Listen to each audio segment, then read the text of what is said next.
Penyusunan dokumen kurikulum satuan pendidikan. Ini yang berubah di tahun pelajaran baru yang harus dilakukan dan direvisi oleh para kepala sekolah. Jadi kita lihat di sini, sebelum kita melakukan penyusunan kurikulum, ini ada beberapa bagian yang termasuk di dalam penyusunan kurikulum satuan pendidikan. Dia berbasis data. Nah, berbasis data tadi apa? Berbasis rapor pendidikan. Selain rapor pendidikan, ada data-data lain yang menunjang rapor pendidikan itu yang bisa diakomodir dalam penyusunan ini. Jadi ini ada dua. Yang pertama itu penyusunan kurikulum satuan pendidikan, lalu yang kedua pendampingan kurikulum satuan pendidikan. Ini kita sebelum kita menyusun ada dua kegiatan yang harus kita lakukan. Kita lihatnya ini. Kalau prinsip penyusunan kurikulum satuan pendidikan itu yang lalu itu sama. Yang lalu itu sama. Ini prinsip. Berpusat pada pusat tadi di konteks dua esensial akuntabel itu sama. Nah itu kita yang itu tidak perlu direvisi. Nah ini kita copy paste. Yang berikutnya, setelah itu kita mulai menyusun. Setelah kita memahami prinsip-prinsip. Jadi ibu-ibu kepala sekolah dan guru-guru sebelum menyusun harus memahami dulu yang ini. Nah, ini harus dibaca baik-baik. Berpusat pada peserta didik. Ini artinya mengharapkan supaya murid yang kita ajar itu pada suatu saat mereka akan memiliki karakter yang berprofil pelajar Pancasila. Nah, ini. Itu tujuan terakhir. Lalu kontekstual. Kontekstual itu artinya kejadian yang nyata di sekolah, di lingkungan. Baik di satuan pendidikan ataupun di lingkungan. Di wilayah desa sekolah itu berada. Lalu di sini yang esensial. Esensial itu artinya menyangkut dengan materi-materi.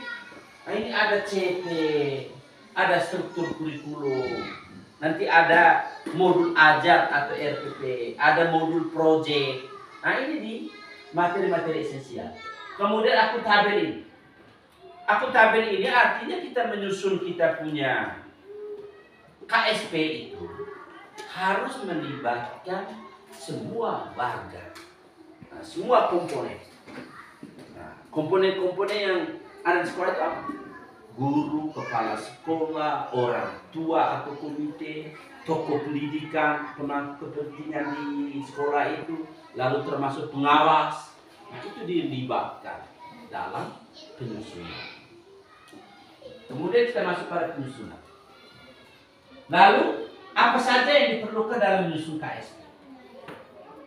Ini harus diketahui oleh kita sebelum kita menyusun. Kita paling pertama itu apa yang harus kita ketahui? Nah ini yang paling pertama ini kita paham secara utuh dulu tentang kerangka kurikulum mereka. Apa? Mulai belajar dari tujuan pendidikan nasional. Kalau begitu tujuan pendidikan nasional regulasinya Permendikbud nomor berapa? Harus kita. Lalu yang berikutnya ada profil pelajar. Profil pelajar Pancasila ini Permendikbud nomor berapa? Harus. Lalu yang berikutnya standar nasional pendidikan yang terbaru. Standar nasional itu harus ada. Setelah itu ada apa? Struktur kurikulum. Permendikbud nomor berapa tentang struktur kurikulum. Lalu ada prinsip pembelajaran dan asesmen. Nah, ini. Setelah itu ada capaian pembelajaran. Ini yang harus dipahami dulu oleh guru dan guru. Lalu kita masuk berikut. Nah ini memahami prinsip tadi. Sudah tadi. Lalu yang berikutnya, nah ini untuk SUK. Ini kita masuk bagi yang sudah memiliki dokumen satuan pendidikan dan penampilan meninjau atau melakukan revisi. Kita ini sudah ada semua, ya toh? Kita sudah ada semua, dari tahun lalu sudah ditandatangani semua. Nah, sekarang kita tinggal revisi, menambah yang kurang, atau juga merevisi kembali visi dan misi. Dari visi dan misi itu setiap tahun bisa direvisi. Kenapa? Ada murid yang berbeda lagi. Karena ada murid baru yang masuk, maka berubah.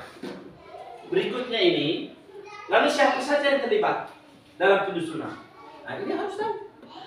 Selama ini kan, ini kepala sekolah dan guru kalau copy paste, tahu ya ajan.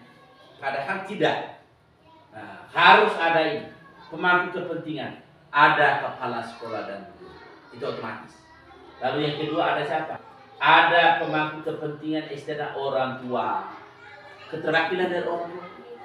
Ada komite sekolah, ada dinas pendidikan, dalam hal ini pengawas. Lalu menjadi para pengawas bicara dengan susah. Ini pasti akan stres. Karena satu kali hanya tidak ada di mana, pasti saya ada di Rio, pasti ada di TI sana. Oh, ada di sini, ada di situ. Ya, memang tidak pernah waktu kosong mau istirahat. Jadi di sini. Lalu pemangku kepentingan lainnya siapa? Organisasi sentral. Ini bisa saja ada pemerintah desa, ada pemerintah desa atau tokoh-tokoh yang mendukung pendidikan. Itu kita undang. Ini siapa saja ini. Lalu yang berikut, mengapa dokumen perlu menyusun ini? Mengapa perlu menyusun KSP? Ini kenapa? Ini untuk membantu satuan pendidikan untuk menyelenggarakan pendidikan yang berkualitas. Jadi sekarang ini KSP itu menjadi buku suci. Buku suci karena segala sesuatu muaranya di situ. Jadi buanglah paradigma kita yang lalu itu, kalau dokumen KTSP itu lengkapi habis, tunggu nanti mau akreditasi baru bongkar.